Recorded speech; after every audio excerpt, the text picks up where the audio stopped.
With an original retail price of around £60,000, this watch actually grew to be worth over £300,000.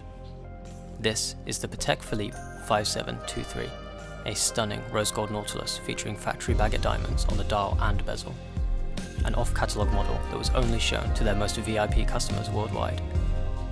We flew to Dubai to source this watch from the original owner, who had actually bought it as a present for his mother, although she was known to be scared of wearing it since she knew of the £60,000 retail price. What she didn't know though is that she was actually wearing a watch worth over £300,000. What do you think of this watch? Would you wear it?